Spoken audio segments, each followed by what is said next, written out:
যারা ফল গাছ ভালোবাসেন, নতুনভাবে বাগান করতে চাইছেন বা গাছ লাগাতে চাইছেন, তাদের উদ্দেশ্যে আমার একটাই বার্তা, কামরাঙা গাছ একটা লাগিয়ে ফেলুন। এরা খুব কম যত্নের মাধ্যমেই ফলন দিয়ে যায়। দেখুন কি সুন্দরভাবে কামরাঙাগুলো হয়েছে, থোকা থোকা কামরাঙা।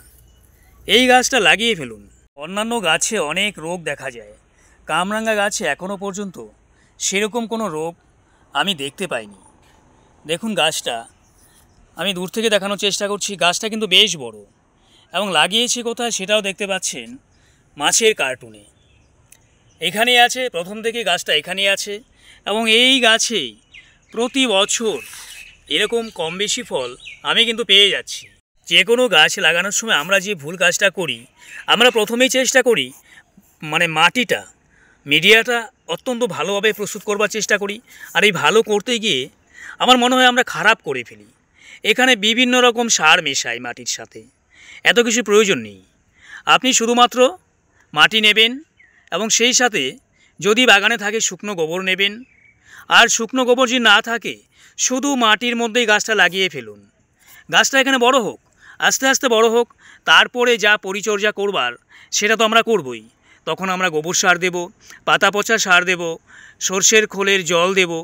এই সাধারণ পরিচর্যাগুলি করলেই এই গাছ কখনো আপনাকে নিরাশ করবে না। তবে যদি আপনারা টবে লাগাতে চান, 10 থেকে 12 ইঞ্চি মাপের টব ব্যবহার করতে পারেন, অথবা আরও ভালো হয় ড্রামগুলো যে পাওয়া যায় সেই ড্রাম একটা কিনে অর্ধেকটা কেটে নেবেন। অর্ধেক ড্রামের মধ্যে এই ধরনের ফল গাছগুলি লাগিয়ে ফেলুন। নার্সারি থেকে যখন আমরা গাছগুলি কিনে আনি, সেই গাছগুলিতে কিন্তু ফুল থাকে, ফল থাকে। তো ফুল ফল দেখে অবশ্যই আনবেন। আমি যে কথাটা বলতে চাচ্ছি, সেই গাছ লাগানোর পরেই ফুলটা ভেঙে দেবেন, ফুলটা নেবেন না, ফলটা নেবেন না। এতে কি হয়, গাছ অনেক চোট পেয়ে যায়। হয়তো ফলটা টিকে যেতে পারে, কিন্তু গাছ যেহেতু একটা জায়গা থেকে আরেকটা জায়গায় এসে বসলো, সেখানকার পরিবেশের সাথে নিজেকে মানিয়ে নেওয়ার ব্যাপার থাকে। সেই জন্য গাছটাকে সারভাইভ হতে দেব। 1 বছরের মধ্যে বা 1.5 বছরের মধ্যে কোনো রকম ফুল ফল গাছে আসলেও আমরা নেবার চেষ্টা করব না। এতে গাছটা ভালো হয়, গাছ শক্তিশালী হয়।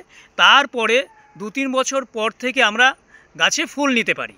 আর গাছে সেরকম পোকামাকড় উপদ্রব হয় না, তার মানে এই নয় যে পোকা হবে না। দেখুন, আমরা রুটিন করে বাগানে যেভাবে রুটিন মাফিক কাজ করি, ঠিক সেভাবেই এই গাছেরও পরিচর্যা আমরা করব। সপ্তাহে বা 10 দিনে অথবা 15 দিনে একবার করে যে ফাঙ্গিসাইড বা কীটনাশক যেটা আমরা ব্যবহার করি সেটা স্প্রে করে যাব, তাতেই যথেষ্ট। অন্য কোনো কিছুর প্রয়োজন নেই।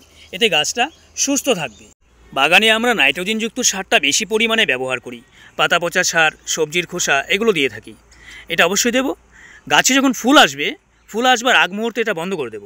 তখন শুধুমাত্র অর্গানিকভাবে যদি আপনারা করেন, পেঁয়াজের খোসা দেবেন, শশার খোসা দেবেন, আর সেই সাথে কলার খোসা, সজনে পাতা এগুলো ব্যবহার করবেন। কারণ এগুলোর মধ্যে প্রচুর পরিমাণে পটাশ থাকে, আর এখানে কিন্তু পটাশ থাকে না। নাইট্রোজেন সারটা কী করে গাছকে বাড়তে সাহায্য করে, গাছে প্রচুর পরিমাণে ব্রাঞ্চ নিয়ে আসে, পাতা হয়, কিন্তু ফুল আসতে অসুবিধা হয়ে যায়। আজকে এই তথ্যটাই পরিবেশন করবার ছিল, আপনাদের সাথে শেয়ার করলাম। নতুনভাবে বাগান করছেন, ফল গাছ ভালোবাসেন, প্রথমত এই ফলটা দিয়ে আপনি শুরু করতে পারেন। আপনি নিরাশ হবেন না, বাগানকে আলোকিত করে রাখবে। এত সুন্দরভাবে ফল দেবে না, দেখলেই মনটা ভরে যায়।